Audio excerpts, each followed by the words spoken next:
back to Identity. I'm your host, Bailey Johns, and today our guest is Emerson Bay. Hi! So Emerson actually took one for the team and came last minute because our guest canceled on us. So Emerson's here, and today's episode is going to be about anxiety, so we're just going to jump in and talk about it. I know, this episode is giving me a little anxiety because I'm not prepared, but you know? It's going to be great. Let's wing it. We'll just go with the flow of how everything flows together. So the first question I'm just going to say to get us started on it is perfect. Just can you share a time that you've personally struggled with anxiety and how faith has helped you through the situation? Ooh, okay.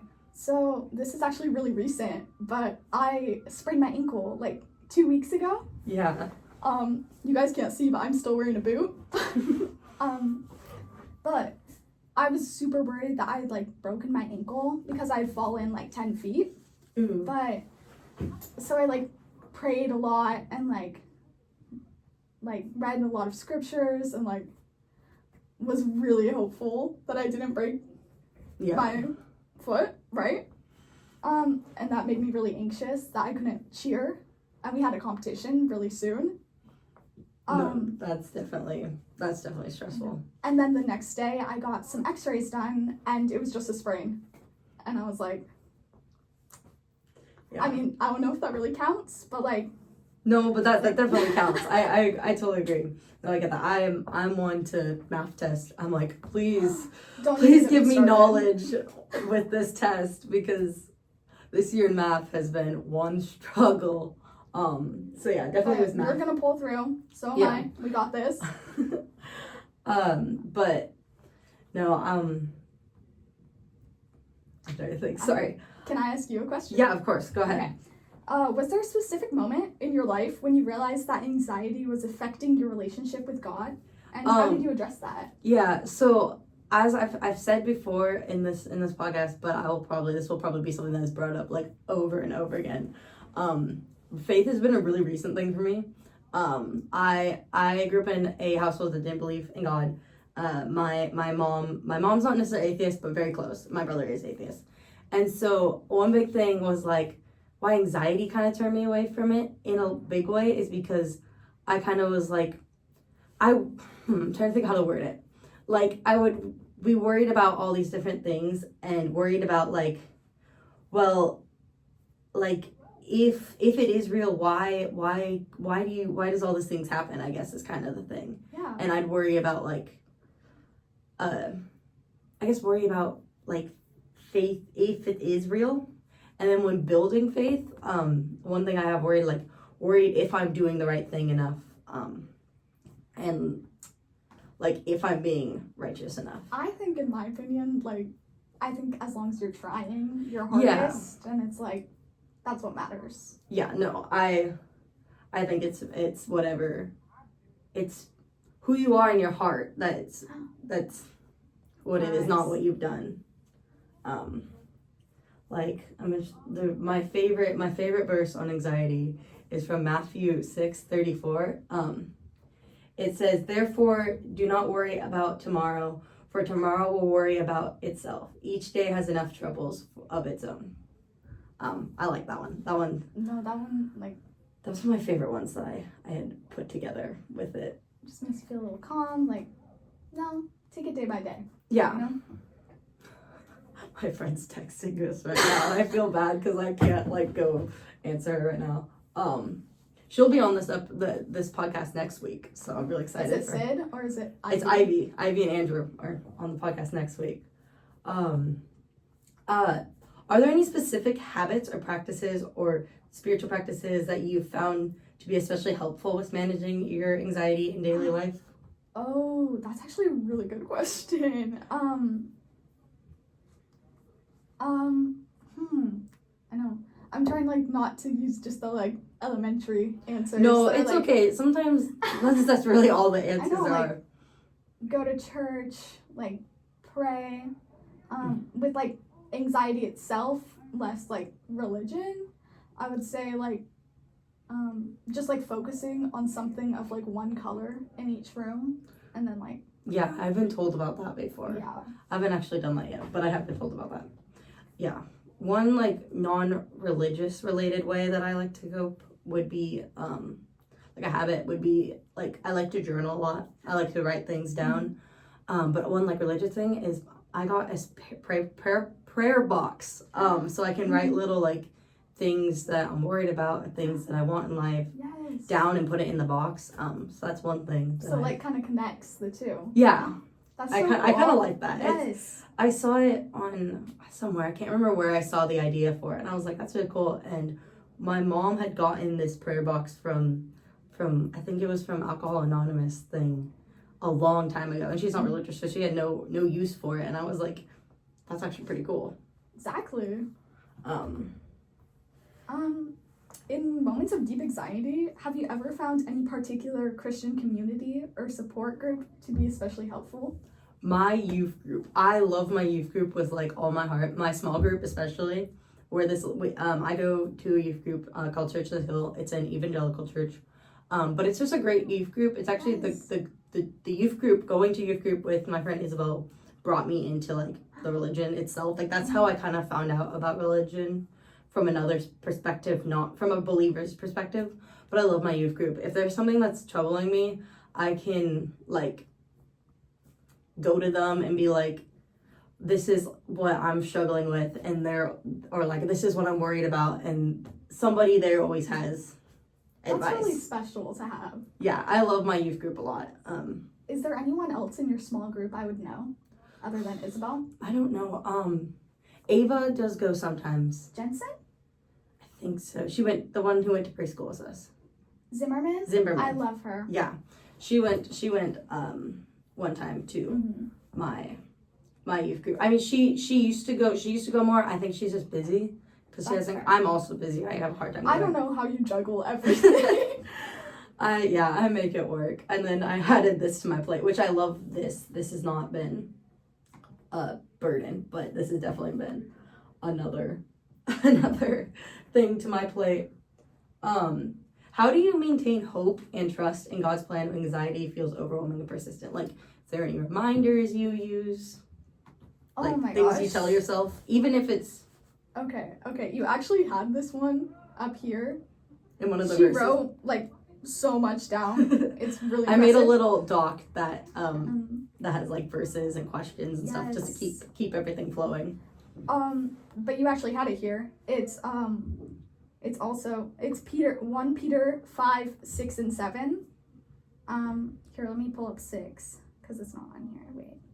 Did I only write down? Yeah, I think I. No, they're really similar. Oh, I only wrote down 7. Okay. Yeah. But humble yourself, therefore, under the mighty hand of God, that he may exalt you in due time, and cast all your care upon him, for he careth for you. Especially 7, which you actually had written down. Mm-hmm. Because it's like, as long as you put in, like, a little bit, he'll you get a lot of it out of a little bit. So much. One thing I heard on before, I think it was on TikTok to be honest, where I heard it, but it was something like, even if you don't believe in Jesus, Jesus still believes in you. Yes, and it's never too late. Yeah. Like, you're a great example of that. Yeah, I started building faith 15 years old with, and I have to give a lot of thanks to the people who have been around me for it. Whether it's 15 or 50, like. Yeah, anybody can, yeah. And it's definitely like, I feel like especially when you talk about anxiety way of it, like there's so much less just random stress, like random things that you have to work about. And one thing I am trying to learn is how to just give it to God and let go of it. Yes. I'm that not can be hard. It can be, because there's things where it's like you want to fix now instead of like waiting, and obviously realistically you can't always just have a fix. It's true. And like even sometimes like religion can give you anxiety, like hell and like God fearing. Yeah, no, I definitely think like one time there was one, and I love our youth group worships. Like this is nothing to diss my youth group worships. I love them. I cry a lot because they're so emotional. Shout out to our pastor Taylor. He is awesome. I don't know his full name. I just know Pastor Taylor, but he is awesome. Definitely a big inspiration in my faith. But let's go, Pastor Taylor. But he had talked about this one time that was like about lukewarm faith, and I just remember being like so worried. I'm like, oh, there's so many habits I have that I know are like, and I'm trying to break, but like, and I remember having so much anxiety from that, and I had to like have it in myself to give myself grace and like patience and be like, yeah, no, it's okay. You're not gonna be perfect yet. No offense to my boy, Pastor Taylor, but I've never been a big fan of that, like, sentiment, like lukewarm faith. Yeah, I think I'm gonna do an episode talking about lukewarm faith because it isn't interesting. Exactly. It's sometimes, especially I feel like as a teenager, I mean, I've got other people's perspectives on this. I think it's sometimes harder to be faithful when you're in a teenager because in the environment of just being a teenager, there's so many like sinful things around us that it's really hard to not just fall into them because it's all around us. But I think like I don't really like lukewarm faith because I think it's really important to give your all, but even if you can't do that at the moment, like I think even a little bit is like I think giving what you have and giving what you want to give. If you're putting in like effort to reading the Bible and praying and stuff that you don't want to do, you're not gonna get anything out of it. It's true. Like it's not gonna calm your worries if you're just like doing it to do it. If it's hot to you, then I mean that sounded wrong. If it's wait, how do I say this? You know what I mean. Like if it's like not vibing, not working for you. But if it is working for you, then I don't think that's lukewarm. Like then I think that's your all, and like, that's okay. I think everyone's on a different like place. Like when I first started going to youth group and stuff and reading the Bible, I was very, very lukewarm, like very much lukewarm. Yes. I was Christian, but I definitely, I was definitely Christian. Like, I don't think there's anything wrong with lukewarm faith, but I definitely was. I definitely have been more serious, especially since starting this podcast, starting to going to church. Yes. I go to church, right, this church by my house. It's a great church. It's Our Savior's Lutheran Church. It's a great church. It's not the one I go to youth group to because this one's closer. But the first time I went was like all by myself, and I was really like nervous and scared. Yes. Like I had a lot of anxiety. Tying back to anxiety because this is anxiety. Some topic. I had a lot of anxiety going into that first Sunday morning worship. I've never had been to church, so I'm like, I don't even know what to expect here. So I remember, like, I'm about to walk up to the church building, and I'm, like, praying. I'm like, please just guide me through this, because I don't know what I'm getting myself into. I don't know these people. And I walk into the doors, and there's this nice, friendly older guy, and he's like, hi, welcome to Our Savior's Lutheran Church. And then I don't remember why but I just was like, he seems trustworthy. Mm-hmm. And so I was like, hey, I've never been to church. Could you tell me kind of what to expect? And he was like, you'll get like a little itinerary with all the stuff. And he goes, why don't you sit next to my wife? So I sat there next to him and his wife. And then I sat next to them. They told me when communion was happening and what to do. Because in Lutheran churches, everyone does communion. I know it's like a controversial thing, whether everyone should or everyone shouldn't. I know it's like, only believers for some. Lutheran church culture is everyone does it. They go through a line and everyone just does communion. It's just kind of the culture of it. Yeah. So like they warned me when we were going to do communion, what I do. That definitely just brings me anxiety every time because I'm like sitting there and I feel like I'm nodding my head disrespectfully. That's really being like an angel of Jesus. Like I always feel really so scared going up and doing communion because it's like they talk to you, right? Mm-hmm. And then they have it in their hand and I never know if I should take it or not. Because I don't know if like I should wait till they're done. So I always am like watching the people in front of me and like, okay, what are people doing? Like I'm just gonna copy them. Just because it's a little thing was but back to the two people. And then afterwards my church has coffee and conversations. So I sat with them, they introduced me to like all these different people. I'm still trying to learn all the names of the people, but introduced me to all these people. They are amazing. I see them every time I go to church. I always say hi to them if I don't sit with them. Their name are Karen and Ernie. They're awesome. They have such a lively energy and they completely calmed my nerves. And I remember like I went home and I told Isabel, I'm like, that was answering my prayers right there. Meeting Karen and Ernie completely. That's really special. Because I was terrified going in. Yes. Because I did not know what to expect. But that takes real guts. Like, props to you. That's what I have multiple people at churches like, wait, you go here alone? And I'm like, I know. Yeah. I mean, I love the community of people there. Like, after the first time I went there, I was just like, these people, I really vibe well with. There was this one lady I met Sunday, 2 days ago at Tuesday. That's the correct math. 2 days ago at Sunday worship, and she was super sweet. She was actually interested in listening to podcasts. So if you're listening right now, hi. Hi. I don't know your name, but oh wow, Nancy. If Nancy's listening, hi Nancy. Because she was great. I met her. I meet so many amazing people. That's what I love.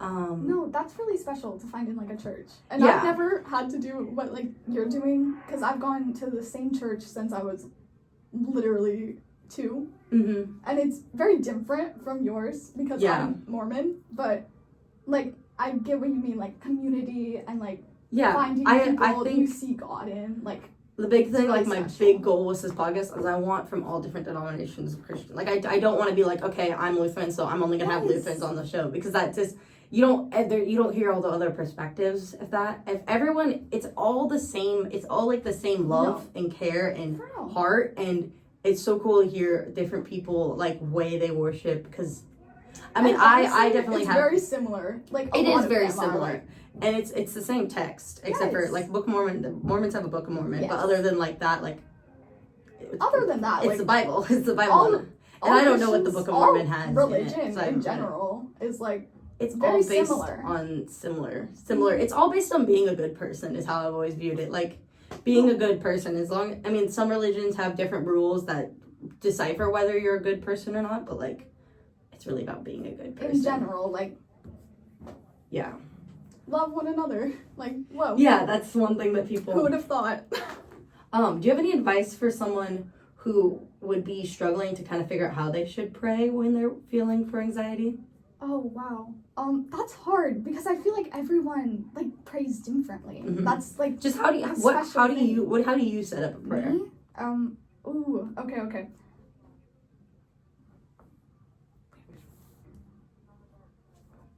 Which one are you asking? Sorry. Yes, sorry. No, I wanna can cut read it this out again. if you. Oh no, you're good, don't worry. It's this one, the 16. How would you advise someone? I know, I just want to like read it again and be Yeah, like, you're good. okay. Okay, that's so hard.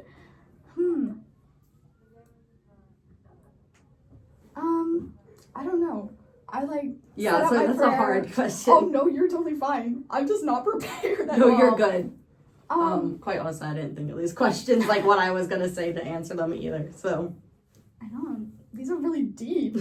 So usually I like try and like, first of all, like thank him for all that he's like given me that I can think of at the moment. yeah. And then I'm like, oh, this is like what I'm struggling with. How can I like seek to improve that or like not feel anxious over this? Like, I don't know. Yeah, I don't think there's ever a wrong way to pray. Like sometimes I set up very formal, like thank him, say what I'm grateful for, say what mistakes I've made, say like I do like the whole process. Sometimes it's just a panic worry, like please God, please help me with this. And I don't think there's anything wrong with not setting it up super like formal, because it's your conversation with God. It's it's your relationship with God. It's not. It doesn't worry about. You don't have to worry about what others. I know. That's why this question is so hard, because it's like. Yeah, it's interesting to hear how other people like to set up the prayer. I think is why I added that one. Ooh, okay. If you could give one piece of advice to your past self when you were going through a difficult season or time of anxiety, what would it be? Okay, I love that question. I was just thinking about that question. That I would only thing, let the little things that you can't control go. I think when I've gone through big things, like parent divorce, some rough family issues over the past and stuff, I feel like the biggest what made this even harder for me was I couldn't let the small things go, and I would hold on to even the small things that caused me so much anxiety, so that the big things seemed even bigger because there was all these small things put under it that worrying about was not going to change. And so learning to give it to God and just let those go. If I could have learned that a little earlier in life, that would have saved me a lot of anxiety. Yeah, but now you know. Yeah. So we're right at 20 minutes, and perfect. I love having you. If there's any last thing you want to like say to people, just like live your life the way you want to live. Don't be afraid to take risks, like Bailey did, going to church by herself, and look at her now. Like, it's really like, yeah, I don't know, be you. And I'm so grateful for everyone listening. I will post the verses that we didn't say out loud, and even the verses we say out loud on the Instagram. So keep looking for that. If you don't know what the Instagram is, it is _Identi_podcast.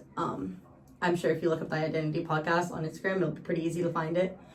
Same logo as the podcast cover, but I will post these on the Instagram. But thank you for everyone, and thank you, Emerson, for coming on such short notice. I had a lot of fun. Yeah, I think great episode. I hope everyone has a lovely day and stay faithful. Bye. Bye.